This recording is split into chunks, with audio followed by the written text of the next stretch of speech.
फायरसाइडमा आज हामी बहस गर्नेछौँ जनजीविका र अन्य कैयौं राष्ट्रिय मुद्दाहरूलाई ओझेल पारेको एमसीसी विवादलाई अब संसदले कसरी पार लगाउँछ। स्थानीय निर्वाचनको घोषणा गरेको वर्तमान सत्ता गठबन्धन एमसीसीकै कारण धरापमा परेको हो। यदि त्यसो हो भने कसरी जोगिन्छ यो। अन्ततः संसदमा दर्ता भएको 32 महिनापछि अमेरिकी अनुदान सहयोग सम्बन्धी सम्झौता प्रतिनिधि सभामा टेबल भयो। बीच भएको अनुदान सहायता सम्झौता मिलेनियम च्यालेन्ज कम्प्याक्ट सदन समक्ष प्रस्तुत गर्दछु। मुलुकले जवाब दिनका निमित्त यो विषयलाई संसदमा पुर्याउनु पर्दथ्यो र त्यो आज संसदमा पुगेको छ। तर सरकारले संसदमा सम्झौता अघि बढाउँदा सत्ता गठबन्धनको भविष्य धरापमा पर्यो। सहमति नजुट्दै जसरी चाहिँ टेबल भएको चाहिँ छ त्यसले गर्दाखेरि हामीलाई गम्भीर आपत्ति चाहिँ यस प्रक्रियाप्रति असहमति प्रकट गर्न चाहन्छु। यसलाई खारेजी गराउनुपर्छ।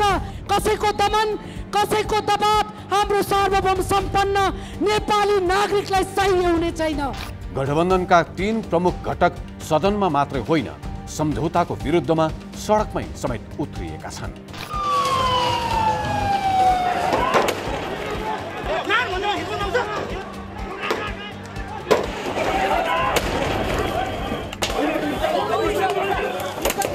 प्रमुख प्रतिपक्षी एमाले गठबन्धन भित्रको रणकोलाई रमिता मानेर ताली बजाइरहँदा राष्ट्रिय मुद्दाहरूमा दलहरूको कमजोर र अपरिपक्व भूमिका छताछुल्ल भएको छ। अझ महत्त्वपूर्ण विषय के भने वैदेशिक अनुदान सम्बन्धी सम्झौताको मुद्दालाई दल र तिनका नेताहरूले आफ्नो स्वार्थ अनुरूप प्रयोग वा दुरुपयोग गर्ने प्रयत्न गर्दा शक्ति राष्ट्रहरूसँगको सम्बन्ध जटिल बनेको छ। एकातिर प्रमुख दलका गतिविधिले छिमेकी राष्ट्रहरू खुलेरै हस्तक्षेपको स्तरमा ओर्लिएका सङ्केतहरू देखिएका छन् भने अर्कोतिर सन्तुलित कूटनीति अपनाउँदै विकास निर्माणमा साझेदारी गर्नुपर्नेमा भविष्यमा हुन सक्ने साझेदारी र सहयोगमा समेत आँच आउने आकलन हुन थालेका छन्। के नेपाल त्यो मूल्य चुकाउन सक्ने सामर्थ्य राख्छ? के कतिपयले भने जस्तै सरकार अमेरिकाको दबावमा परेको हो वा विरोधमा उत्रिएका सत्ता साझेदारहरू चीनको दबावमा परेका हुन्?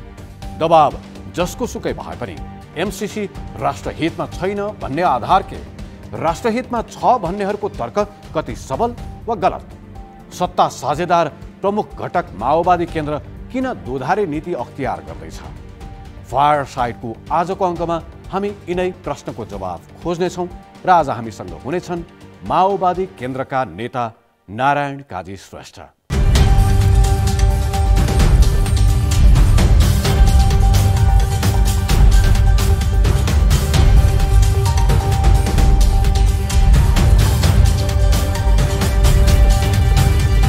Nepal Telecom presents Fireside.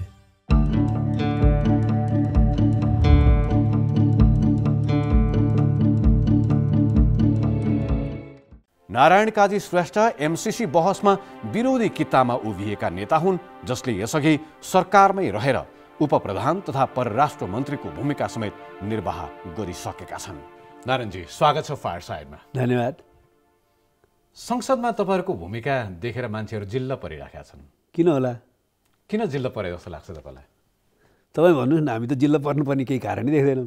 बालुवाटारमा सहमति गरेर उठ्ने अनि संसदमा असहमति दर्ज गर्ने, सडकमा पनि कार्यकर्ता उतार्ने, के खालको यो तेह्रो खालको नीति हो माओवादीको भनेर जनताले तपाईँहरूलाई? होइन, पहिलो कुरो त अब यो गठबन्धनको हिजो बिहानको बालुवाटार बैठकमा म प्रत्यक्ष उपस्थित थिइनँ। त्यो बैठकमा हाम्रो अध्यक्ष कमल प्रचण्ड जानुभएको थियो। अध्यक्ष कमल प्रचण्डले हाम्रो पार्टीमा बालुवाटार बैठक बारेमा दिनुभएको जानकारी के हो भने हामीले यो अहिले संसद सुचारू नभएकै अवस्थामा कुनै सहमति बिना टेबल गर्न हुन्न यो एमसीसी कम्प्याक्ट सम्झौता भनेर भनेका छौँ। तर उहाँले भन्नुभयो तपाईँहरूलाई, हामीलाई। त्यस पछाडि हामीले कार्यव्यवस्था परामर्श समितिको बैठकमा पनि लिखित असहमति जाहेर गरौँ, यो मिल्दैन अहिले टेबल गर्न। त्यसपछि हामीले सदनमा पनि बोल्यौँ। प्रमुख सचेतकले बोल्नुभयो कि यो मिल्दैन, बलजफ्ती भएको छ, यो गलत दिशातिर जान्छ यसले भनेर भन्यौँ। र सडकमा पनि हाम्रा चाहिँ साथीहरूले त्यही नारा लगाइराख्नु भएको छ कि तपाईँ पनि पुग्नु भयो? म पहिलो दिन पुगेको थिएँ। त्यही त, यो झुटो कसले बोल्यो भनेर कसरी पत्ता लगाउने? गठबन्धनको बैठकमा तपाईँका अध्यक्षले झुटो बोल्नु भएको हो कि सत्ताको नेतृत्वकर्ता कांग्रेसले झुटो बोलेको हो कि भनिएको छ, सुनिएको छ। गठबन्धनको बैठकमा माओवादी केन्द्रका अध्यक्ष पुष्पकमल दाहाल आफै उपस्थित भएर टेबल गर्नका लागि सहमति जाहेर गरेर उठ्नुभयो अनि संसदमा आइरहँदाखेरि चाहिँ देखाउनका लागि सचेतक मार्फत असहमति दर्ज गर्नु। अनि यो देखाउनलाई गर्नुपर्ने कुरै छैन नि। हाम्रो पार्टीको केन्द्रीय कार्यालयको विस्तारित बैठक र संसदीय दलको बैठकले स्पष्ट नीतिगत निर्णय गरेको थियो। त्यो के हो भने अहिले एउटा कुरो त यो आर्थिक सहायता सम्बन्धी प्रस्ताव अहिलेसम्म अर्थ मन्त्रालयको वैदेशिक सहायता महाशाखाले यसबारेमा पहिलो टुङ्गो लगाउने, त्यसपछि क्याबिनेटले निर्णय गर्ने हो। अहिलेसम्म यस प्रकारको कुनै प्रस्ताव संसदमा गएको छैन र यो प्रस्ताव त्यसरी संसदमा लैजाने हो भने भोलि कुनै दात्री राष्ट्र वा दात्री निकायहरूले पनि आफ्नो शर्तसहित संसदबाट नै पारित गर्नुपर्छ भन्यो। एकछिन त्यसमा हामी जान्छौँ। भन्यो भने के गर्ने? मैले यो किन सहमतिको कुरा गरेँ भने नि सम्झौता संसदमा जानुपर्छ या पर्दैन भन्ने एउटा मुद्दा त छँदैछ। त्यसमा हामी त्यही बारेमा हामीले भनेको कुरा के जान्छौँ नै। तर गठबन्धनको बैठकमा सहमति जाहेर गर्ने, संसदमा आउँदाखेरि विरोध गर्ने, यो नीति चाहिँ माओवादीको दोधारे नीति किन? मैले त्यही बारेमा भन्न खोजेँ। पार्टीले त्यो निर्णय कि संसद सुचारू नभएको अवस्थामा र यस्तो प्रकारको प्रस्ताव अहिलेसम्म संसदमा जाँदै नगएको कारणले सहमति बिना बलजफ्ती टेबल गर्न हुँदैन भन्ने हाम्रो पार्टीको स्ट्यान्ड बाई पोलिसी हो र त्यही कुरा उहाँले गठबन्धनको बैठकमा राखेको हुँ भन्नुभएको छ र त्यही कुरा हामीले कार्यव्यवस्था परामर्श समितिको बैठक र त्यही कुरा संसद बैठकमा पनि राखेका छौँ भने दोधारी तेदारी कुरा कहाँबाट आयो? त्यो बलजफ्ती भन्ने कुरा तपाईँले बारम्बार शब्द प्रयोग गर्नुभयो नि। त्यो बलजफ्ती चाहिँ सरकारले गर्यो, नेपाली कांग्रेसले गर्यो, कसले गर्यो? नेपाली कांग्रेसले सरको नेतृत्व प्रधानमन्त्रीले गर्नुभयो। गठबन्धनको बैठकमा पनि त्यस्तै किसिमको प्रस्तुति थियो नेपाली कांग्रेसको। त्यो त कतिपय बेला म आफै उपस्थित हुनु भएको बैठकमा पनि प्रधानमन्त्रीज्यू त बलजफ्ती थियो। गर्छु भन्ने थियो। तपाईँहरू नमान्ने भयो, बरु सरकार छोड्नुहोस् पनि भन्नुभयो उहाँले। त्यसो त भन्नुभएको थिएन होइन। नभनेको कुरा हामीले आरोप लगाउन मिल्दैन। त्यो चाहिँ हाम्रो कुरा हो, सरकार के गर्ने भन्ने चाहिँ। तर उहाँले म हर हालतमा टेबल गर्छु, कुनै पनि हालतमा टेबल गर्छु र म निर्णयमा लैजान्छु भनेर भन्नुहुन्थ्यो। हामीले चाहिँ यही तीनटा कारण देखाएर, अघि भनेको दुईटा कारण र त्यो दबावकै कारण तपाईँहरू पछाडि हट्नुभयो गठबन्धनको बैठकमा चाहिँ सहमति जाहेर गर्न। म होइन भन्दैछु, किन मैले त म त त्यहाँ त थिइनँ र मैले कुनै पेरिस्कोप लगाएर हेरे पनि थिइनँ बैठकमा। लागेको नि अध्यक्ष कमल प्रचण्डले जे भन्नुभएको छ त्यही पत्याएको हामीले। निर्णायक बैठकमा तपाईँलाई अध्यक्षले किन लैजानु भएन? होइन, अब त्यो चाहिँ शीर्ष नेताहरूको बैठक होइन कि शीर्षस्थ नेताहरूको बैठक भनेर बोलाइया छ। त्यस कारण एक जाना भनियो र हामी जाने स्थिति बनेन। अध्यक्षलाई सहमतिमा ल्याउन सक्नु भएन देउबाले कि तपाईँको अध्यक्ष सहमतिमा जाने चाहना राख्नु भएन? होइन, त्यो त हाम्रो पार्टीको सुविचारित निष्कर्ष थियो। त्यो हामी चाहिँ कुनै व्यक्तिगत मोलाइजा गरेर लोलोपोतो गरेर निर्णय हुने कुरा त थिएन। यो त ठुलो गम्भीर महत्त्वको संवेदनशील विषय हो। त्यसमा सुविचारित निष्कर्ष निकालिन्छ र हाम्रो सुविचारित निष्कर्ष नै त्यही थियो। हामीले टेबल गर्न दिँदैनौँ भने होइन, टेबल चाहिँ गर्न हुन्छ कि हुँदैन, यो पार्लिमेन्टमा लैजान हुन्छ कि हुँदैन भनेर तपाईँले अघि भन्नुभयो जस्तै हाम्रो बहस त छ। तैपनि संसद सुचारू नभइकन यत्रो दूरगामी महत्त्व राख्ने राष्ट्रियतासँग सम्बन्धित संवेदनशील विषय जो नेपाली समाज विभाजित छ त्यस्तो विषय चाहिँ छलफल बहसै हुन नपाउने निर्णय प्रकार लैजान मिल्छ त भन्ने कुरामा हाम्रो असहमति थियो। त्यो नेपाली समाजलाई विभाजित कसले गर्यो भन्ने अर्को जटिल प्रश्न हो। तर त्योभन्दा अगाडि संसदमा तपाईँका अध्यक्षको भावभङ्गीमा देख्नु भएको थियो, उहाँले त सहमति गरेर आएर ठिकै छ, संसदमा चाहिँ यसो विरोध गरेको जस्तो देखिन्छ, त्यो राम्रै कुरा भयो, पार्टीका लागि चुनावमा जानका लागि यतिसम्म विरोध चाहिँ गर्नुपर्छ भन्ने खालको भावभङ्गीमा देखिन्थ्यो भनेर त्यो पढ्न जान्ने मान्छेहरूले भने। मनोविश्लेषकहरूले के भन्छन् त मलाई थाहा छैन, मैले त्यहाँ हेर्दा पनि हेरिनँ। तर पार्टीको जे निर्णय छ र अध्यक्ष कमरेडले बालुवाटार बैठकदेखि संसदसम्म जे कुरा चाहिँ सहमतिका साथ अगाडि बढाउनु हो त्यसैमा विश्वास गर्ने नै हो हामीले त। तपाईँहरूले बैठकमा सरकार छाड्नु परे पनि छाड्छौँ भनेर भन्नुभएको हो? होइन, छाड्नु परे पनि छाड्छौँ होइन।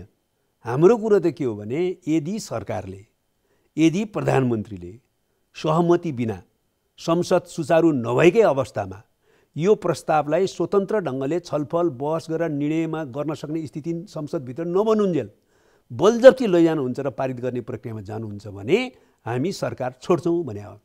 अब संसदमा सम्झौता टेबल भयो, छलफलको प्रक्रियामा अगाडि बढ्छ भनेर सरकारले भनेको छ। संसदमा त्यो हिसाबले गतिविधि अगाडि बढाएको छ, अवरोध रोकिएको छैन, पारित हुने हिसाबमा यो सम्झौता संसदमा अघि बढ्यो। अब मलाई बताइदिनुहोस्, गठबन्धन र सरकार कहिले छोड्छ? हाम्रो पार्टीको निर्णयले के भन्छ भने हामी सरकार छोड्छौँ। अब त्यो सरकार हिजै किन छोडिएन, किन छोड्नु भएन, त्यो पत्र चाहिँ किन पठाइएन भनेको त त्यो निर्णय कार्यान्वयन गर्ने प्रक्रियाको पहल गर्ने नेतृत्व गर्ने जिम्मा अध्यक्ष कमरेडको हो। अध्यक्ष कमरेडले नयाँ परिवेश केही देख्नु भएको छ र त्यो निर्णय कार्यान्वयनको प्रक्रियालाई यसै सोचिरहनु भएको छ कि त्यो चाहिँ छलफल गर्न बाँकी छ। तर हाम्रो निर्णयको हकमा कुनै दुविधा छैन, बलजफ्ती टेबल गरिन्छ र बलजफ्ती पारित गर्ने प्रक्रियामा लैजान्छ भने हामी सरकारमा रहँदैनौँ, सरकारबाट हट्छौँ भन्ने चाहिँ हाम्रो पार्टीको स्पष्ट निर्णय हो।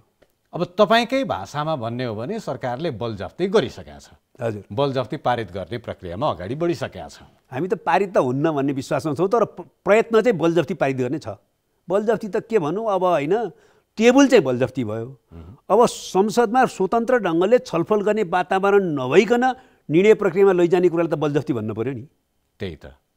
त्यही प्रक्रिया मुताबिक अगाडि बढिसकेपछि अब होला नि त, आज छोड्ने भोलि छोड्ने त्यस्तो केही निर्णय पनि त होला नि त। होइन, निर्णय त त्यो बलजफ्ती टेबल गरेर प्रक्रियामा त्यसरी हुलियो भने छोड्ने भने त हिजै छोड्नु पर्थ्यो हाम्रो निर्णयले त। तर त्यो निर्णय कार्यान्वयनको पहल गर्ने अध्यक्ष कमरेडले परिस्थितिमा केही विचार गर्नुभएको भए हामीलाई भन्नु होला। माओवादी केन्द्र आजका दिनमा गठबन्धन त्यागेर सरकार त्यागेर निर्वाचनमा होमिने स्थितिमा छ। यति लामो समय तपाईँहरू निर्वाचनसम्म कमसेकम गठबन्धनमा रहने, गठबन्धन नटुट्ने, सरकार पनि नछोड्ने भनेर कति रटान लगाउनु भएको थियो नि। आज माओवादी केन्द्रसँग त्यो आत्मविश्वास छ गठबन्धन त्यागेर गठबन्धन छोडेर निर्वाचनमा होमिने? हेर्नुहोस्, यो कुरा चाहिँ प्रष्ट म भन्न चाहन्छु, हामीले प्रतिगमन विरोधी सङ्घर्षका क्रममा गठबन्धन बनाएका हौँ। त्यो प्रतिगमन विरोधी सङ्घर्ष प्रतिनिधि सभालाई पुनर्स्थापित गरेर नयाँ सरकार बनाउन सफल भएको अवस्थामा हामी सरकारमा पनि गएका हौँ। हामी निर्वाचनको हकमा संविधान सम्मत हुने निर्वाचनमा कुनै पनि बेला फेस गर्न, सामना गर्न तयार छौँ। भए गठबन्धनबाट सामना गर्छौँ, नभए हामी छुट्टै सामना गर्छौँ।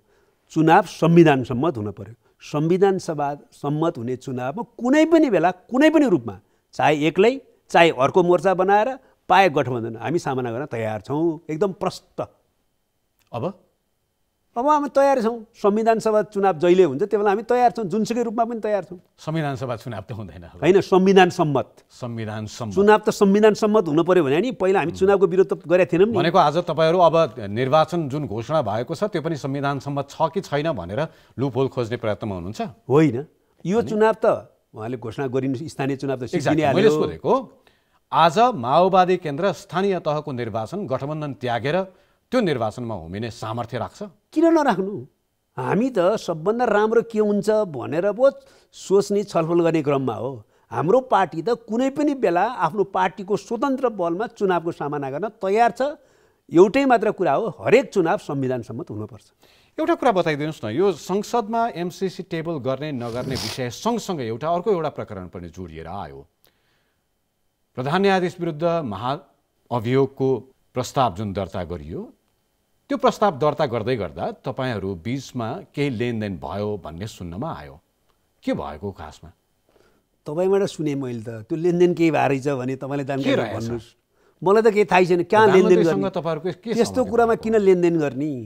महाभियोग लगाउनु पर्ने आवश्यक देखेर सबै पार्टीहरू सहमत भएर गठबन्धनका पार्टीहरू तपाईँहरू महाभियोग अगाडि सार्ने हो भने त्यसपछि टेबल गर्न हामी सहमत हुन्छौँ भनेर तपाईँहरूले सहमत गर्नुभयो? होइन, त्यसमा तपाईँहरूले हाम्रो पार्टीको त्यस प्रकारको कुनै नीति नै छैन भने कसरी हामी सहमत हुन सक्छौँ? त्यसमाथि पनि यो लेनदेन गर्ने विषय होइन क्या, राजनीतिमा धेरै भयो यो लेनदेनका कुराहरू। नो, तपाईँहरूले धोका दिने स्थिति आयो भन्ने छनक पाएर प्रधानमन्त्री रातारात बालकोट पुग्नुभयो। बालकोट जाने त पहिला त हामीले नै जानुस्, संसद अवरुद्ध छ भनेर पनि बालकोट पठाएको थियौँ उहाँलाई। अहिले पनि उहाँ जानुभयो भने राजनीतिमा त्यसलाई हामीले अस्वाभाविक ठान्नु मिल्दैन। त्यसलाई आरोपित गर्न मिल्दैन होइन। उहाँ अब नयाँ परिस्थितिको सामना कसरी गर्ने भनेर अर्को राजनीतिक पार्टीका नेतालाई भेट्न जानुभयो भने त्यसलाई हामीले सहज र स्वाभाविक रूपमा लिनुपर्छ। कस्तो बेलामा भयो भन्ने कुरा हो नि। गठबन्धनको बैठकमा तपाईँहरूले सहमति गर्न सक्नु भएन, तत्पश्चात राति होइन, विकल्पका ढोका त सबैको लागि खुलै हुन्छन् नि। त्यस कारणले शेरबहादुरजीले अब केपी ओलीसँग वार्ता गर्न जानुभयो भनेर त्यसलाई वार्ता गर्न जाने भन्न मिल्दैन, त्यो स्वाभाविक प्रक्रिया हो। हामी त सकेसम्म यो अहिले चाहिँ एमसीसी कम्प्याक्ट सम्झौता यसरी टेबल गर्ने बलजफ्ती पारित गर्ने प्रक्रियामा नजाउँ, गठबन्धन पनि कायम राखौँ, अहिले संविधान र लोकतन्त्रलाई ट्र्याकमा लाछौँ, त्यसलाई अझ प्रभावकारी बनाऊँ, समयमा चुनाव गराउँ, त्यसपछि नयाँ ढङ्गले अगाडि बढ्ने हो भनेर भनेका थियौँ। अब त्यो कुरा स्वीकार्य हुँदैन भने उहाँलाई पनि अर्को विकल्प के हुन्छ भने सोच्ने अधिकार छ र हामीले त्यसको सम्मान गर्नुपर्छ। यसलाई यो घटनालाई एक हप्ता अगाडिको परिदृश्यसँग जोडेर हेरौँ न। तपाईँहरूले महाभियोगको प्रस्ताव अघि सारौँ, तत्पश्चात टेबल गर्नका लागि हामी सहमति दिन्छौँ, गठबन्धन पनि टुट्दैन भनेर भनियो भने प्रचार हो, जुन गलत हो। प्रचार मात्रै हो, प्रचार मात्रै हो। हुन त तपाईँहरूले भित्र के हुन्छ बाहिर के हुन्छ त्यसमा तादात्म्यता हुँदैन, तपाईँहरूले मिलाउनुहुन्छ त्यो सबै कुराहरू। होइन, त्यो हामीलाई थाहा नभएको कुरो हो। अब अरूले प्रचार गरे भन्दा हो भनेर हामी पछि लागौँ त। हुन त तपाईँका अध्यक्ष पनि बारम्बार झुटो बोलिराख्नुहुन्छ नि होइन। व्यक्तिगत रूपमा त अध्यक्षको कुरा अध्यक्षलाई सोध्नु होला। गतिशीलता तपाईँलाई के लाग्छ, गतिशील व्यक्ति झुटो बोल्नुहुन्छ कि बोल्नुहुन्न? गतिशील व्यक्ति कहिलेकाहीँ अस्थिर पनि देखिन्छ। कस्तो डिप्लोमेटिक आन्सर। मैले सोधेको तपाईँका अध्यक्ष बारम्बार झुटो बोल्नुहुन्छ। गतिशील व्यक्तित्वहरू कहिलेकाहीँ अस्थिर पनि देखिनुहुन्छ। त्यो अस्थिरता भनेको झुटो बोल्नु पनि हो। झुटै त नभनौँ, बेला बेलामा नीतिहरूमा परिवर्तन, निर्णयहरूमा परिवर्तन गर्ने हुन्छ। कहिले आवश्यकताले गरिन्छ, कहिले चाहिँ आवश्यकता हो कि होइन भन्ने प्रश्न उठ्छ। त्यो पत्र लेख्ने विषयमा पनि अनि त्यो पत्र प्रचारमा आइसकेपछि त्यसका बारेमा व्याख्या विश्लेषण जे भयो, बयान जे भयो त्यसका बारेमा पनि त्यो पनि नीति नै हो होइन। त्यो कुरा म प्रश्न भन्छु, हाम्रो पार्टीमा र गठबन्धनमा कुनै जानकारी भएर वा छलफल भएर त्यो पत्र लेखिएको होइन। तपाईँहरूलाई पनि झुटो बोल्नुभयो त्यसमै? हामी झुटो बोल्ने भन्दा नि पहिला हामीलाई जानकारी थिएन। शेरबहादुर देउवाले बेलायतबाट फर्केर आउँदाखेरि एयरपोर्टमा मैले र प्रचण्डजीले पत्र लेखिसकेका छु भनेर भनेपछि हामी झल्यासम्म के पत्र होला भनेर भन्ने कुरा अब अध्यक्षलाई हामीले सोध्यौँ। हो, पत्र त लेख्या हो, तर त्यस्तो केही छैन भनेर उहाँले भन्नुभयो। बाफ रे बाफ। माओवादीका अध्यक्ष पुष्पकमल दाहालले आफ्नै पार्टीका शीर्ष नेताहरूलाई पनि थाहा नदिएर पत्र लेख्ने, अनि पत्र सार्वजनिक भइसकेपछि हो त मैले लेखेको छु भन्ने, अनि त्यसको विवरण बाहिर प्रसारमा आइसकेपछि अनि तपाईँहरू पत्याउने तपाईँहरूको अध्यक्ष होइन। प्रधानमन्त्रीले पनि कसैलाई जानकारी दिनुभएको रहन्छ। त्यो एउटा समझदारीका अनुसार उहाँहरूले गर्नुभएछ। पत्रको विवरण बाहिर नआइसकेसम्म त पुष्पकमल दाहालले के भन्नुभयो याद छ नि? के भन्नुभयो? पत्र लेखेकै छैन भनेर भन्नुभयो त। पत्र लेखेको छैन त सुरुमा त पत्र लेखेकै छैन होइन, हामीलाई भन्नु भएन। त्यो हामीलाई चाहिँ पार्टीमा भोलिपल्टै उहाँले भन्नुभयो पत्र लेखिएको छ, तर मैले पारित गर्छु नै भनेर लेखेको छैन, सहमति कायम गरौँ, त्यसको लागि त छलफल गर्नुपर्छ, समय लाग्छ भनेर भनिएको छ, अरू होइन भनेर भन्नुभएको थियो। के रहेछ त विवरणमा चाहिँ पारित गर्छौँ भनेर लेखिएको रहेछ? होइन, अहिले मैले तपाईँलाई यति नै भन्छु कि त्यो पत्र हाम्रो पार्टीको जानकारी र सहमतिमा लेखिएको होइन। त्यसमा त्यसमा तीनटा कुरा म भनिहाल्छु, तपाईँले सोध्नु खोजेको कुरा। तीनटा कुरा छन् त्यसमा। एउटा विधि पद्धतिको कोणबाट पार्टी वा गठबन्धनमा जानकारी छैन, त्यसको निर्णयमा लेखिएको होइन। दुई, प्रोटोकलको कोणबाट प्रधानमन्त्रीले पनि उहाँले पनि त्यसरी पत्र लेख्नु हुन्थ्यो कि हुँदैन भन्ने प्रश्न गम्भीर छ। तीन, कन्टेन्टको हिसाबमा पनि हामीले भन्दै आएको कुरा, परिमार्जन र संशोधनको कुरा त्यहाँ परेको छैन।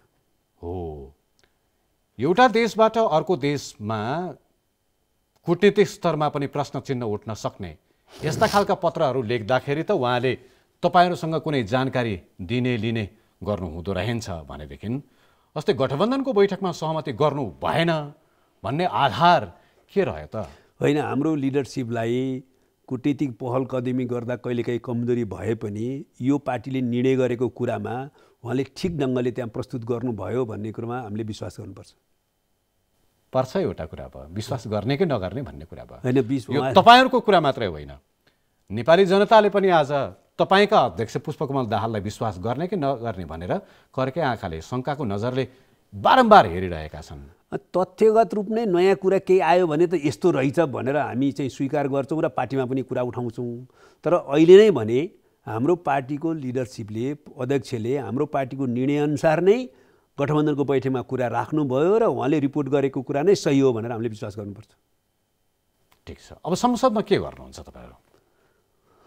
प्रष्टै छ, हामी एमसीसी कम्प्याक्ट सम्झौताको विरुद्धमा जान्छौँ। यसको दफा दफा यसका सबै प्रावधानहरू कुन कुन प्रावधानहरू राष्ट्रिय सार्वभौमिकता हित प्रतिकूल छन्, किन त्यसलाई हामीलाई संशोधन नगरिकन यसलाई स्वीकार गर्न सकिएको छैन भनेर हामी बहस गर्छौँ। सारा जनतालाई अगाडि बढाउन खोज्छौँ। तर दुःखको कुरा छ कि स्वतन्त्र बहस गर्ने वातावरण हाउस अवरुद्ध भइरहेको अवस्थाले दिएको छैन हैन। हाउस नाराबाजीभित्र छ। यस्तो बेलामा बलजफ्ती यो गर्नु भनेको त दुनियाँले, यहाँ मात्रै होइन दुनियाँले यो प्रश्न उठाउने कुरा हो। कस्तो लोकतन्त्र हो? त्यही त, कस्तो लोकतन्त्र हो? तपाईँहरू एमसीसीको विरुद्धमा यसरी प्रचारबाजी वा बहसबाजी तर्कबाजी गर्दै हुनुहुन्छ। जस्तो तपाईँले भन्नुभयो नि, नेपाली समाज यो विषयमा यति धेरै विवादित छ, यो अवस्थामा संसदमा यसरी प्रवेश गर्नुहुन्थेन भनेर तपाईँहरू भन्दै हुनुहुन्छ। तर नेपाली समाजमा यो विषयलाई यति गिजोल्ने काम कसले गर्यो? यो तपाईँले एउटा कुरा भन्नुभयो नि, नेपाली समाज विभाजित यो भएको बेलामा संसदभित्र लैजानु हुँदैन थियो भन्ने मात्रै हाम्रो कुरा होइन है। हाम्रो कुरा त दुईटा कुरा, एउटा त यसको अन्तर्वस्तु सारतत्वको हिसाबले नै हामीले भनिहालेका छौँ यसलाई स्वीकार गर्न यथास्थितिमा मिल्दैन भनेर। दोस्रो हामीले भनेको कुरा के भने नेपाली समाज यति विभाजित भएको तथ्य तल जरासम्म विभाजित भएको छ। त्यो कसले गर्यो, किन भयो, म एकछिनमा आउँला। विभाजित भएको अवस्थामा हामीले समाजलाई द्वन्द्वमा धकेल्ने गरी यो विषय यसरी पारित गर्ने प्रक्रियामा जानुहुन्न थिएन। दोस्रो कुरा, तेस्रो कुरा त्यति मात्रै भनिरहेको छैन। म त अमेरिकालाई पनि म विशेष अनुरोध गरिराखेको छु के भने अमेरिका स्वयंले सोच्नुपर्ने हो। नेपाली समाज यति विभाजित छ भने नेपाल र अमेरिका बीच यति राम्रो सम्बन्ध हुँदा अब अमेरिकाको विरुद्धमा यो एमसीसी कम्प्याक्ट सम्झौता कारणले तलसम्म चाहिँ यङ्गर जेनेरेसन तलसम्म चाहिँ विरोध सधैँ पुग्ने स्थितिमा किन बनाउने? केही समय थाती राख्नु। एउटा सम्झौता मात्रै ठुलो कुरो होइन। नेपाल र अमेरिका बीचको सम्बन्ध मुख्य कुरा हो। यो बारेमा फेरि छलफल गर्दै जाउँला भने स्वयं अमेरिकाले पनि भन्नुपर्ने हो। त्यस कारण हाम्रो सरकार, हाम्रो राजनीतिक पार्टीहरूले नि नेपाली समाजलाई द्वन्द्वमा धकेल्ने गरी यसलाई नलैजाउँ भन्नुपर्ने। अमेरिकाले स्वयं आफै पनि यसरी त गर्नु हुँदैन, यसले हामीलाई फाइदा छैन भन्नुपर्ने। दुईटा प्रश्न यसैमा, नेपाली समाजलाई विभाजित गर्ने काम कसले गर्यो एउटा, यसमा हामी छलफल गर्छौँ नै। सँगसँगै अहिले संसदमा टेबल भइरहँदाखेरि यो संसदमा टेबल गर्नमा अमेरिकाले दबाब बढाएका कारण सरकारले टेबल गर्यो भन्ने आरोप तपाईँहरूले लगाइरहँदा तपाईँहरूलाई पनि त्यसको विरुद्धमा लाग्नका लागि चीनले दबाब दियो भन्ने कथनलाई चाहिँ तपाईँ के भन्नुहुन्छ? तथ्यगत प्रमाण चाहियो।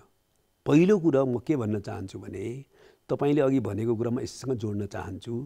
निश्चित रूपमा नेपालको राजनीतिक पार्टी सरकारहरूले कर्मचारी संयन्त्रलाई पनि, तर मूलभूत रूपमा राजनीतिक पार्टी र सरकारले ठिक टाइममा ठिक ढङ्गको निर्णय नगरेको कारणले पनि यो समस्या, यो विषय यति चाहिँ अलि जटिल बन्न गएको हो।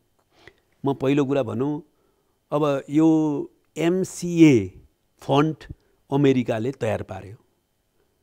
एमसिए फन्ड तयार पारेपछि एमसी एक्ट बनायो 2003 मा। 4 मा एमसिसी बनायो, उनीहरूको त्यो संयन्त्र बनायो। भने त्यसले निश्चित रूपमा कस्तोमा यो फन्ड दिने भनेर शर्त राखेको छ उसको एक्टमा, कानुनमा। भने त्यो कानुनको आधारमा यो कस्तो परियोजना हो भनेर पहिला नै जानकारी लिनु पर्थ्यो क्या। यो सामान्य आर्थिक सहायता सम्झौता होइन, अनुदान मात्रै होइन भन्ने कुरा बुझ्नु पर्थ्यो। उनीहरूले लुका छैन क्या अमेरिकाले। अमेरिका धेरै दोष दिन मिल्दैन सुरुमा। उनीहरूले त एमसिए कानुनमा प्रश्न लेखेको कसले हो त? नेपालीले नबुझे, नेपालको राजनीतिक पार्टीहरूले नबुझेको। तपाईहरु पनि बारम्बार सरकारमा हुनुहुन्छ, सरकारमा रहँदाखेरि म त भनि नै राखेको छु सुरुमा नेपालको सबै राजनीतिक पार्टीहरूको दोष छ। विशेष त कर्मचारी संयन्त्रले आर्थिक सहायता सम्झौता जो अर्थ मन्त्रालयको वैदेशिक सहायता महाशाखाले हेर्ने गर्छ, उनीहरूले यो चाहिँ छुट्टै प्रकृतिको हो है भनेर बुझाउनु ब्रिफिङ गर्नु पर्थ्यो र पोलिटिकल लिडरसिपले पनि त्यो बारे हेर्नु पर्थ्यो। त्यहाँ सुरुमै कमजोरी भएको छ। यस्तो प्रोजेक्ट लिने कि नलिने भने त्यतिखेर छलफल गर्नु पर्थ्यो एउटा। दोस्रो, यो कम्प्याक्ट सम्झौता गर्ने बेलामा अन्तर्वस्तु जो हो नि प्रावधान दफा, त्यो नेपालको राष्ट्रिय सार्वभौमिकता हित अनुकूल छन् कि छैनन् भन्ने हुनु पर्थ्यो, त्यहाँ मिसिङ भएको छ। तेस्रो, विधिको प्रक्रिया। पहिला सम्झौता गर्दा संसदमा लैजाने भनिएन, 19 मा संसदमा लैजाने भन्ने हो। त्यो किन लैजाने भन्ने हो त भन्दाखेरि चाहिँ त्यसको एउटा दफालाई कार्यकारी बनाउनु मात्रै हो। त्यसको एउटा दफा के छ भने यो सम्झौता नेपालको घरेलु कानुनभन्दा माथि हुनेछ भनेर त्यसलाई आधिकारिकता दिनु भन्ने। संसदमा लाने कि नलाने भन्ने विषयमा मैले किन संसदमा लाने कि नलाने भन्ने विषयमा नै जाउँ पहिला। आज संसदमा प्रवेश गरिसक्दाखेरि र त्योभन्दा अगाडि पनि संसदमा लाने नलाने भन्ने विषयमा तपाईँहरूले माथापछि गरिरहँदाखेरि एमसिसीको वर्ल्ड वाइड पोलिसी विश्वव्यापी नीति पढ्न पो तपाईँहरूले छुटाउनु भयो कि जसमा प्रष्टसँग उल्लेख छ यो अनुदान जसले लिन्छ उसले संसदमा लानुपर्छ। पहिलो बुँदा नै त्यही भने, पहिले बुँदा नै त्यही भने त तपाईँलाई कमजोरी नै त्यहाँनिर भयो। यो दफा दफा अन्तर्वस्तुमा जानुभन्दा अगाडि जुन उद्देश्यले जुन शर्तसहित अमेरिकाले एमसिए प्रोजेक्ट बनायो नि, एमसी एक्ट बनाएर एमसिसी बनायो नि, त्यसको छुट्टै प्रकृतिको र त्यसमा चाहिँ उनीहरूको विचार, राजनीति, आर्थिक र सामाजिक मूल्य प्रणाली विस्तारित गर्ने योजना छ, त्यसलाई शर्त बनाइएको छ। यो भिन्न प्रकृतिको भनेर पहिले बुझ्नु पर्थ्यो। त्यसमा कमजोरी भएकै हो। त्यसमा कमजोरी सुरुमा कमजोरी त्यो भएको त्यही छिनफाना गर्नु पर्थ्यो। दोस्रो कमजोरी मैले भने कि सम्झौता गर्ने बेलामा पनि दफा दफामा विचार गरिनु पर्थ्यो, त्यहाँ पनि कमजोरी भयो। तेस्रो विधिमा कमजोरी भयो। चौथो आर्थिक कोणबाट पनि कमजोरी भएको छ। यो चाहिँ हाम्रो एनइएले विद्युत प्राधिकरणले यही 400 केबी को यो प्रसारण लाइन जतिमा जुन क्वालिटीको बनाएको छ इन्टरनेसनल क्वालिटीको त्योभन्दा करिब 4 गुणा पैसा राखेको छ अहिले। किन? चारवटै कोणबाट हाम्रा कमजोरीहरू के भएका छन्। अहिले कमसेकम सम्झौता सच्याउँ। सम्झौता त सचिन्नै भयो। राष्ट्रसँग उसले भनिसकेका छ, एमसिसीले बारम्बार पत्र व्यवहारमा त्यसमा पनि दादागिरी छ, अभिव्यक्तिमा त्यसमा पनि दादागिरी छ। म तपाईँलाई भन्छु सम्झौतामा के लेखेको छ, यो सम्झौता संशोधन गर्न सकिनेछ। त्यसपछि के लेखेको छ, यो सम्झौता संशोधन गर्दा अहिले पार्लिमेन्टमा लैजानुपर्ने अप्रुभ गर्न चाहिँ होइन, संशोधन गर्दा कुनै संसदीय वा आन्तरिक प्रशासनिक प्रक्रियाबाट गुज्रनुपर्ने छैन। 2 3 उनीहरूले यो भन्दा अगाडि धेरै संशोधन गरिसके होइन, संशोधन गरिसके। तर हामीले नेपालको राष्ट्रिय सार्वभौमिकता, स्वाधीनता र हितसँग सम्बन्धित विषयहरू सच्याइदेऊ नि त भन्दा चाहिँ हामी संशोधन गर्न भन्छ। ज्यादै होइन।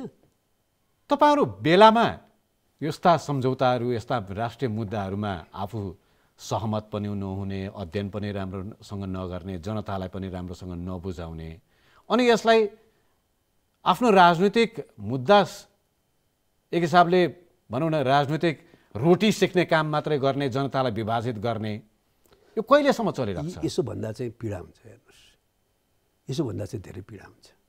मैले भने नेपालको राजनीतिक पार्टीहरूको नेतृत्वको सरकारको कमजोरी रह्यो चारवटै पक्षमा।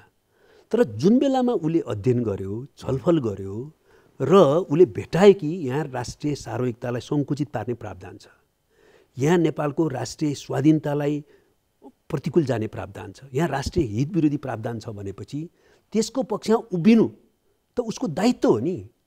यसको राजनीतिक स्वार्थ पुरा गर्ने काम हो र यो त। देश रहेन हामी रहँला। त्यसो भए किन हुँदैन त? राजनैतिक सहमति किन हुँदैन? एउटाले राष्ट्रघाती भन्ने, एउटालाई राष्ट्रहितमा एकदमै राम्रो छ भन्ने, यो विभाजन किन भइरहेको छ? तपाईँहरूले राष्ट्र सहमति किन कायम गर्न सक्नु? त्यसमा त नेपालको राजनीतिक पार्टीहरूको एक कमजोरी त भयो। नेपालको राजनीतिक पार्टीहरूले राष्ट्रिय स्वार्थमा नि एकता गर्न सकिराखेका छैनन्, परराष्ट्र सम्बन्ध र परराष्ट्र नीतिमा पनि एकता गर्न सकिराखेका छैनन्। त्यो हाम्रो कमजोरी हो। मलाई एउटा कुरा किन भयो होला त? मलाई एउटा कुरा बताइदिनुस्, एमसिसीकै विषयमा मात्रै हो कि अरू खालका ऋण, अनुदान, सम्झौताहरू लिँदाखेरि पनि यस्ता खालका प्रावधानहरू भएकामा हामीले कहिल्यै सहयोग गरेका छैनौँ? यही प्रकृतिको छैन। यो त बिल्कुल भिन्न छ, बिल्कुल भिन्न छ। तपाईँ दफा दफा पढौँ, कुनै पनि देशभक्त नेपालीले आँखा खोलेर त्यो दफा पढौँ होइन। म त खुला मञ्चमा बहस गर्न तयार छु। जो विश्वको कानुनविद ल्याए पनि, नेपालका सबै बुद्धिजीवीहरूले आए पनि, जो पक्षधर हुनुहुन्छ, दफा दफा पढौँ न। त्यति त भन्यो भने त्यसो भए बताइदिनुहोस्। अब तपाईँसँग त्यति तपाईँले हाँक दिइसकेपछि मैले बहस गर्न सक्ने कुरा त भएन होला। अमेरिकाको स्वार्थ चाहिँ के रहेछ बुदागत रूपमा भन्न सक्नुहुन्छ? एकदम प्रत्यक्ष। पहिलो कुरो त मैले अघि नै भने, यो चाहिँ उहाँहरूले आफ्नो वैचारिक, राजनीतिक, आर्थिक, सामाजिक मूल्य प्रणाली निर्यात गर्ने सम्झौता हो। त्यसको आधारमा उहाँहरूले चाहिँ त्यो मूल्य प्रणाली अलिकति बुझाइदिनुहुन्छ। जस्तो दर्शकले बुझ्ने गरेर राजनीतिक प्रणाली, जस्तो आर्थिक नवोदारवादी प्रणाली होइन, तेस्रो बजार प्रणाली होइन, मार्केट ड्रिभन इकोनोमिक ग्रोथ भन्छ सम्झौतामा। हाम्रो संविधानको भावनासँग मिल्दैन। हाम्रो संविधानले कुन प्रणाली बनाएको? समाजवाद उन्मुख समावेशी प्रणाली होइन। यसको थिम र हाम्रो संविधानको थिम नै मेल खान्न। अनि त्यो जस्तो भनौँ न, चीनले कुनै अहिले 50 अर्ब दिन्छु भनेको छ अमेरिकाले, उसले 1 खरब दिन्छु, तर एकात्मक प्रणाली तपाईँहरूले अपनाइदिनु पर्यो र एक दलीय प्रणाली अपनाइदिनु पर्यो भने हामी लिन सक्छौँ? लिनै मिल्दैन। जबकि अमेरिकाले त खुल्ला भनेको छ आफ्नो प्रणाली स्वीकार गर्नुपर्छ भनेर। हाम्रो संविधानको मूल मर्मसँगै त्यो मेल खान्न। पहिलो खुला बजार प्रणाली अपनाउँदैनौँ। हामी खुल्ला बजार आउँछौँ, तर हाम्रो 3 खम्बे अर्थनीति भनेको छौँ हामीले। निजी, सहकारी र चाहिँ सार्वजनिक होइन। अर्को कुरा, अमेरिकाको अहिलेको कानुन र भावी कानुन पनि मान्नुपर्छ, नभएदेखि खारेज गर्छु भन्छ। त्यस्तो भनेको छ? दफामा तपाईँले ल्याउँछु। कुन दफामा? दफाको मैले ठ्याक्कै अहिले त बिर्सेँ। जस्तो 7.1 मा छ। त्यसमा अर्को पनि के छ? होइन, यसै विषयमा अलि प्रश्न पार्दिनुहोस्। के अमेरिकाको कानुन मान्नुपर्छ भनेर सम्झौतामा उल्लेख लेखेको छ? 7.1 मा लेखिएको छ कानुनका बारेमा। के त्यो दफाले अमेरिकी कानुन पालना गर्नुपर्छ भनेर भनेको छ? हो, यो चाहिँ कुन सन्दर्भमा भनेको छ भने यो सम्झौता कुनै पनि बेला अमेरिकाले खारेज गर्न सक्नेछ। कुन अवस्थामा त? कारण नदेखाइ पनि खारेज गर्न सक्छ। तर यी कुराहरू पनि हुन सक्छन् भनेर अमेरिकाको अहिलेको कानुन र भावी बन्ने कानुनको विरुद्धमा गएमा भनेको के भनेको थियो? अमेरिकी कानुन भनेर प्रष्टसँग उल्लेख छ? प्रष्टसँग युएस लज अहिलेको र भावी।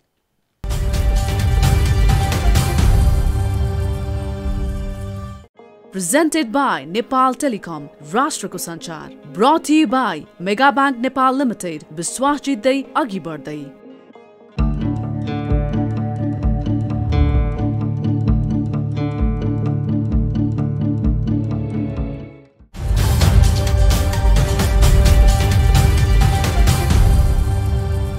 हामीले त्यस्ता सम्झौताहरू त पहिला पनि गरे हुँदा रहेछौँ नि होइन। तपाईँले पहिला अरू देशहरूसँगको अनुदान सम्झौताहरू, ऋण सम्झौताहरू पल्टाउनु भएको छ कि छैन? एउटा क्लज मैले कतै भेटेँ, चीनसँगको सम्झौताहरूमा त्यस्तो क्लजहरू राखिँदो रहेछ जुन हाम्रा दस्तावेजहरू, त्यस्ता सम्झौताहरू नेपाल सरकारले वा चीन सरकारले पनि सार्वजनिक गर्दो रहन्छ।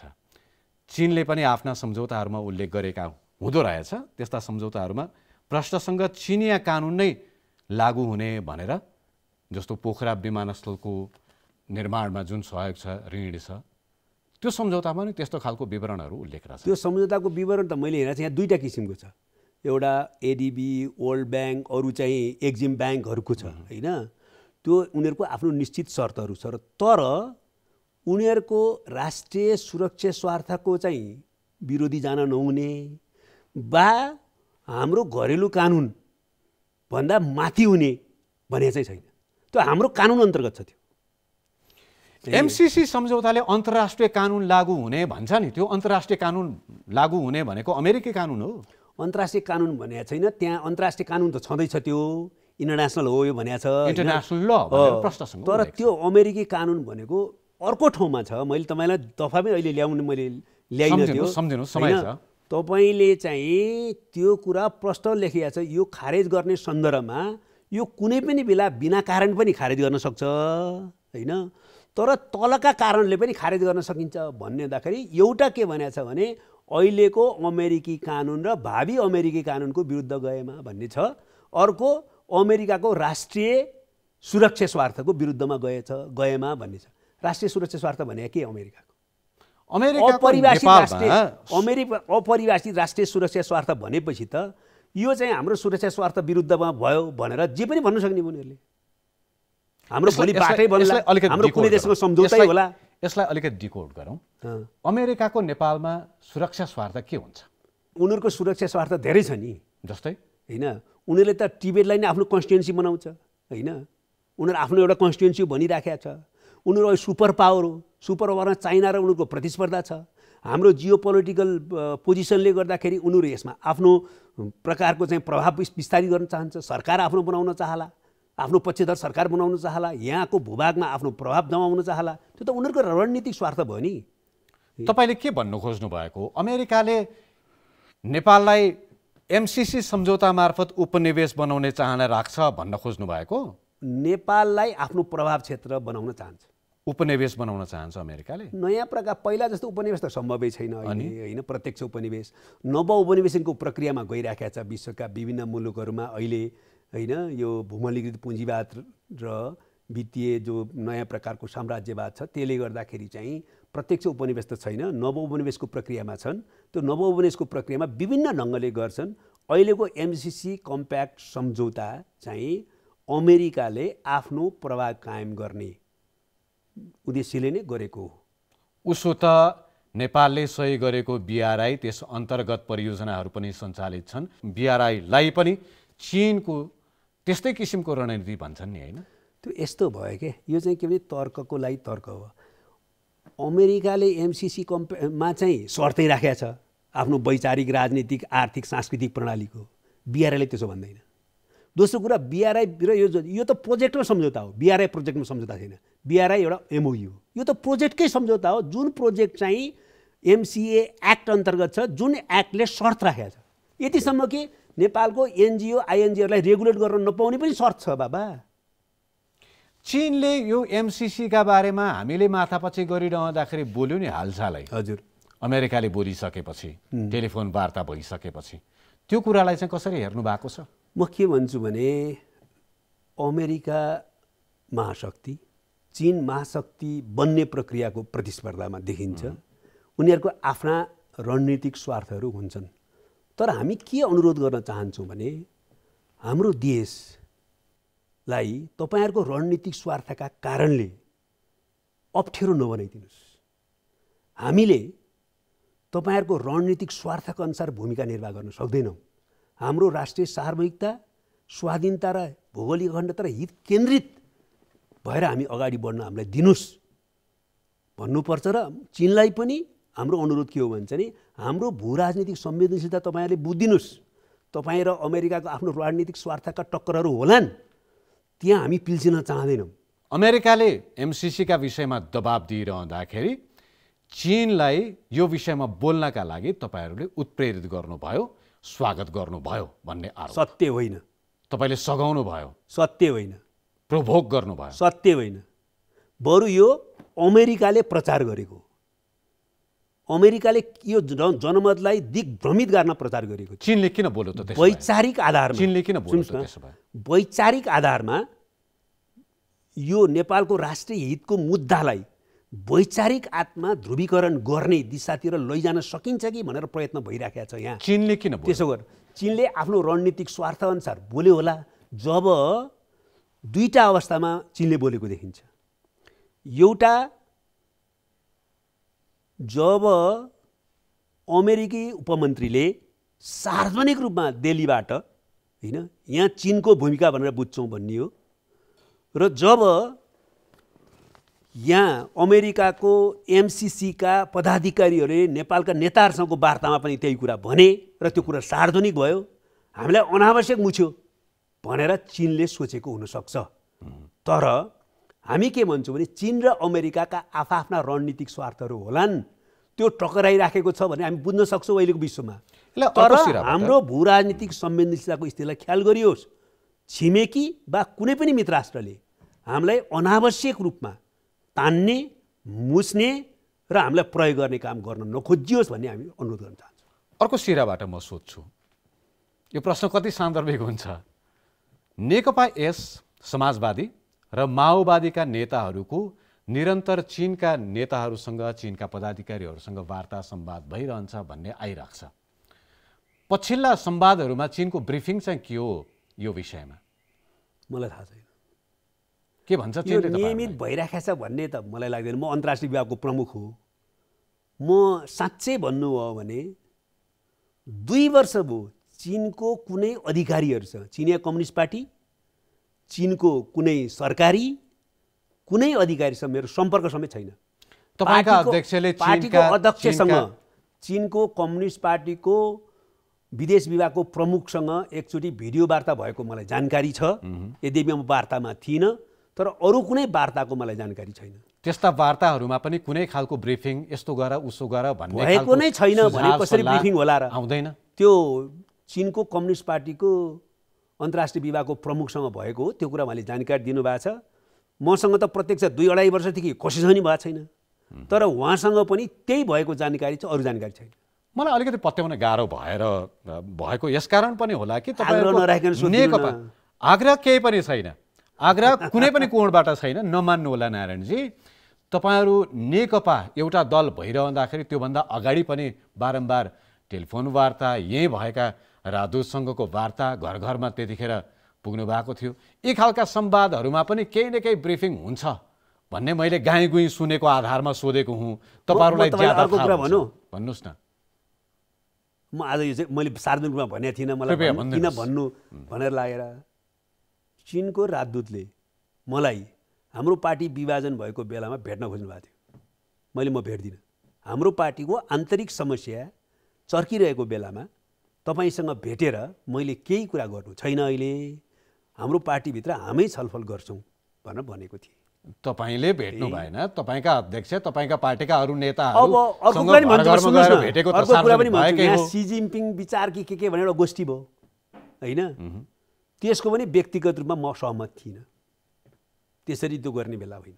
यो त तपाईको व्यक्तिगत कुरा भयो होला, तपाईको पार्टी, हाम्रो पार्टीका अरू नेताहरू त्यसरी लागेको भनेर कसरी पार्टी कसैको डिक्टेसनमा चल्दैन, पार्टी पनि चल्दैन, चल्नै हुँदैन।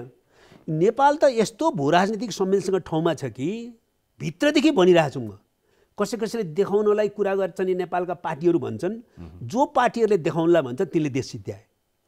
हामीले अत्यन्तै स्वतन्त्र परराष्ट्र नीति र कूटनीतिक श्रेष्ठता साबित गर्न सक्नुपर्छ हाम्रो भूराजनीतिक संवेदनशीलताबाट निस्कनलाई। तर सकेको देखियो। नेपाली राजनीतिक दलहरू, माओवादी केन्द्र आफै, नेकपा एमाले, नेपाली कङ्ग्रेस, नेकपा एस लगायतका जो पार्टीहरू आज विद्यमान छन् सक्रिय राजनीतिमा, मूलधारको राजनीतिमा, यी दलहरूको गतिविधि कस्तो भइरहेको छ र नेपाल भू राजनीतिक कुन जटिलतामा अल्झिएको छ भनेर त तपाईँले देख्नु भएको छ। यसलाई ल्याउने काम, यो स्वागत गर्ने काम, यो निम्त्याउने काम कसले गर्यो? रूपेशजीको कुरासँग म सहमत छु।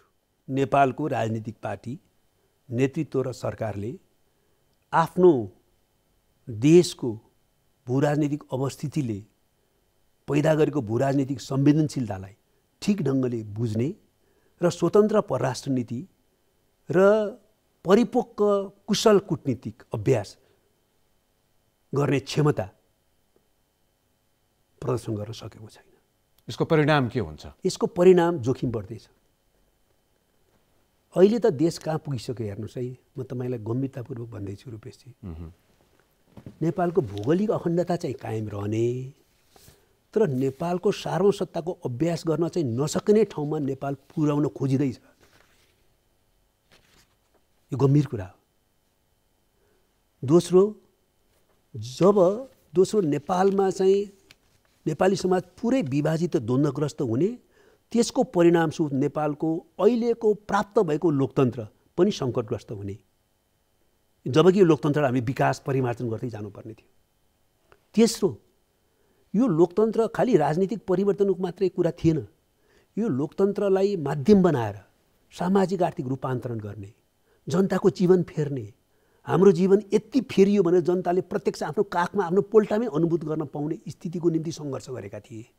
तर यो स्थिति कायम रहने हो भने नेपाली जनताको जनजीविका झन् कष्टकर हुने र अरब जानु बाहेक अर्को विकल्प नहुने स्थितिमा देशले पुनः खोज्दैछ। यसमा हामी सबै सचेत बनौँ। नेपालको नेतृत्वले, नेपालको सबै पार्टीको राजनीतिक नेतृत्वको निष्ठा बलियो हुनु पर्यो, राष्ट्रपतिको स्वच्छ भ्रष्टाचारको चरम शत्रु हुनु पर्यो, र तेस्रो चाहिँ आफ्नो विचारको, नेपालको राष्ट्रियताको रक्षा गर्दै लोकतन्त्रको विकास गरेर विकास कसरी गर्ने भने भिजन क्लियर हुनु पर्यो। यो तीनटै कुरामा कमजोरी छ हेर्नुहोस्, त्यसले नेपालले दुःख पाउँदैछ। चीनकै प्रसङ्ग आइरहेको भएर अर्को एउटा प्रसङ्ग पनि जोड्न चाहे। चीनले एमसीसीको विवादका विषयमा अहिले जुन सार्वजनिक अभिव्यक्ति दियो, तर चीन भारत र नेपालको सीमाका विषयमा जुन खालको विवाद चलिरहेको थियो, जसमा कतै न कतै प्रत्यक्ष परोक्ष रूपमा चीनले पनि सरोकार राख्ने मुद्दाहरू छन्, जस्तो द्विपक्षीय व्यापार मार्गको कुरा लिपुलेखमा यो प्रसङ्ग जोडिन्छ। यस्ता विषयहरूमा चाहिँ चीनले किन बोल्दैन? बोलेन होइन, चीनले गल्ती गर्यो। जब भारतको प्रधानमन्त्री मोदी 2015मा चीन भ्रमणमा गए, बेजिङमा भारत र चीनको बिचमा एउटा सम्झौता भएको छ, जुन सम्झौतामा लिपुलेखलाई व्यापारिक मार्गहरूमा प्रयोग गर्ने भनेर सही गरिएको छ। चीनले त्यसो गर्न मिल्छ? चीनले त्यसो गर्न मिल्छ? जबकि भारतले नै सही गरेको छ लिपुलेख डिस्प्युटेड ल्यान्ड हो भनेर, विवादित भूमि हो भनेर। चीनलाई पनि थाहा छ नेपाल र भारतको बिचमा त्यो विवादित भूमि हो भनेर। ट्राइजक्सन पोइन्ट हो भने पनि, मान्य हो भने पनि हामी नभइकन कसरी हुन्छ? त्योभन्दा मुख्य कुरा त त्यो त विवादित भूमि हो भारत र हाम्रो बिचको। त्यो विवादित भूमिमा चीनले सम्झौता गर्न मिल्छ?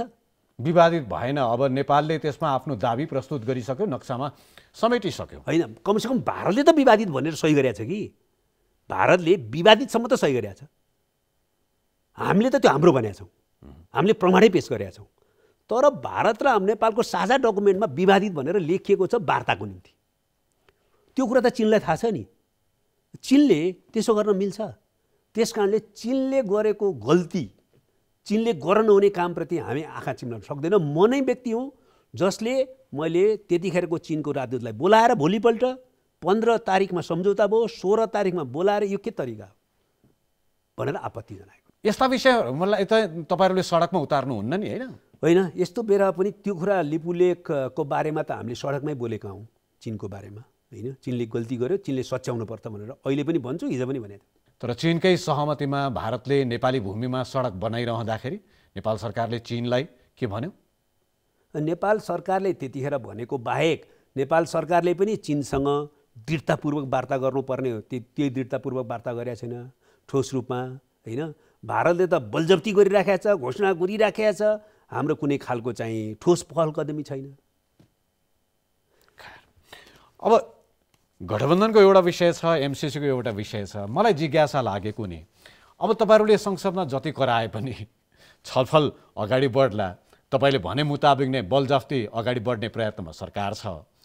यसो हेर्दाखेरि यो एमसिसी पास होला जस्तो छ भनेर मान्य हो भने, यदि एमसिसी पास भयो र कार्यान्वयनमा गयो भने नेपाली जनताले त्यसबाट फाइदा लिन सक्छन् कि सक्दैनन्? त्यो कोणमा चाहिँ हामीले हेर्ने कि नहेर्ने?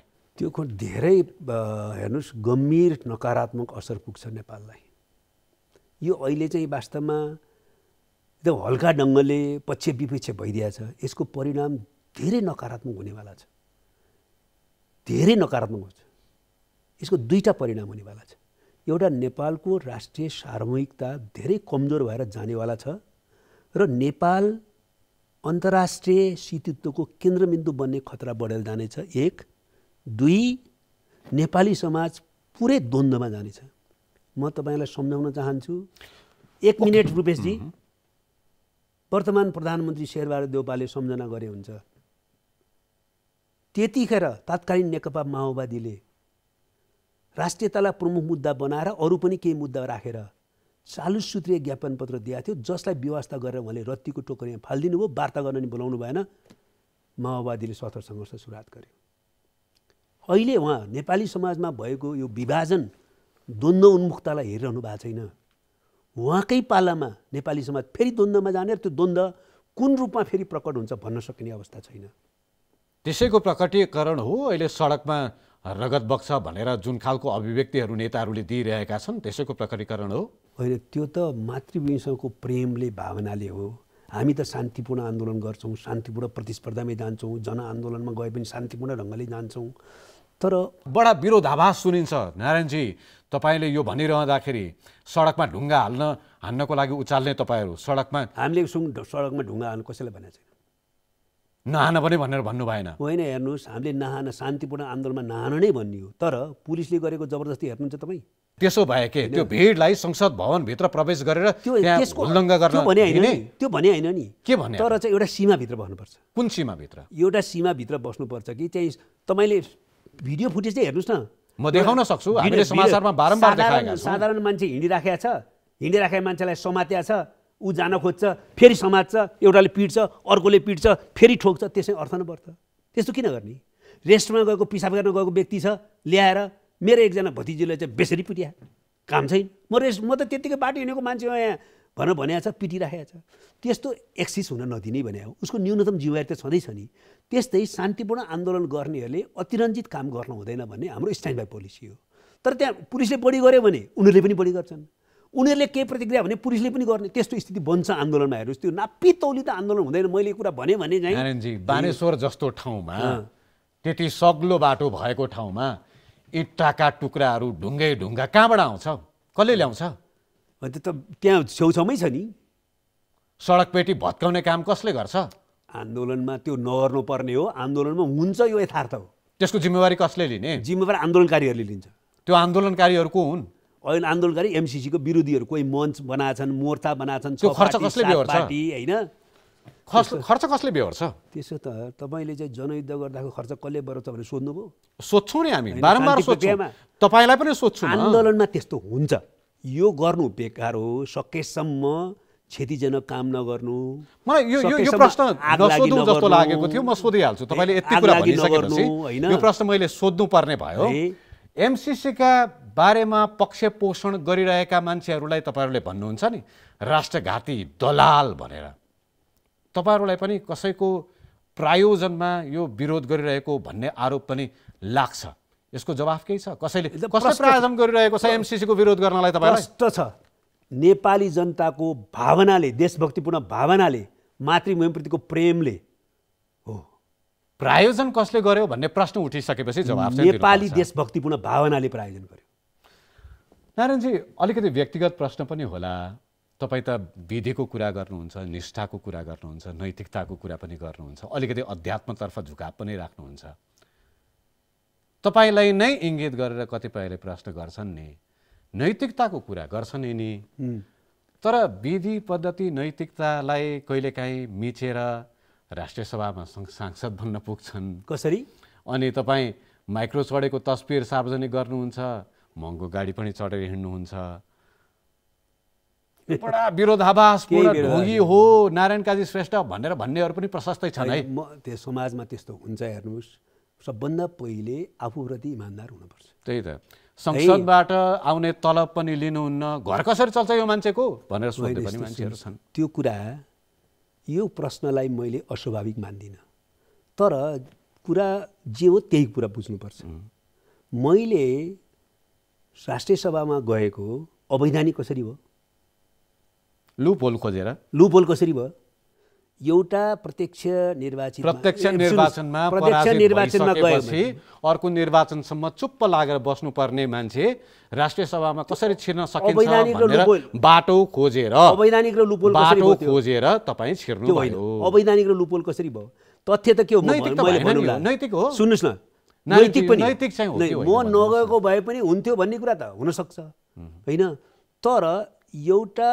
प्रत्यक्ष निर्वाचनमा गएको मान्छे मध्यावधि चुनाव भयो भने उठ्न पाइन्छ कि पाइँदैन पहिला 5 वर्ष हरा थियो हैन मध्यावधि निर्वाचन भने पाइन्छ एउटा निर्वाचनमा पराजित भएको मान्छे राष्ट्रिय जनताले के भनेका हुन् राष्ट्रिय सभा छुट्टै कन्स्टिट्युन्सी हो कि हैन राष्ट्रिय सभा छुट्टै चुनाव हुन्छ कि हुँदैन अनि त्यही 5 वर्ष हराएको मान्छे 3 वर्षपछि चुनाव चाहिँ उठ्न पाइने रे राष्ट्रिय सभाको चुनावमा चाहिँ उठ्न नपाइने भन्ने हुन्छ त्यो मिल्दैन क्या त्यो कुरा यो तर्कहरू छ है यो तर्कको लागि तर्क मात्रै हो यो चाहिँ तपाईको लागि पनि त्यस्तै भन्छ यो कुरा तर्कको लागि तर्क भनेर भन्यो भने तथ्य हो नि त त्यो मध्यवधि चुनाव हुन पाइन्छ पाइँदैन 5 वर्षलाई हरायो भने तँलाई भन्न पाइन्छ अनि राष्ट्रिय सभा त छुट्टै कन्स्टिट्युन्सी हो नि त्यसको चुनाव हुन पाइँदैन राष्ट्रिय सभा भनेको चाहिँ जनताले पराजित गरेका मान्छेहरू पनि गएर बस्न पाउने ठाउँ हो हैन पराजित जनताले पराजित गरेको मान्छे फेरि चुनाव लड्न पाउँछ पाउँदैन जनताले प्रत्यक्ष निर्वाचनमा पराजित गरिसकेपछि ठिकै छ नि राष्ट्रिय सभा चाहिँ जाऊ भन्या हो राष्ट्रिय सभामा चाहिँ नजाऊ भन्या हो त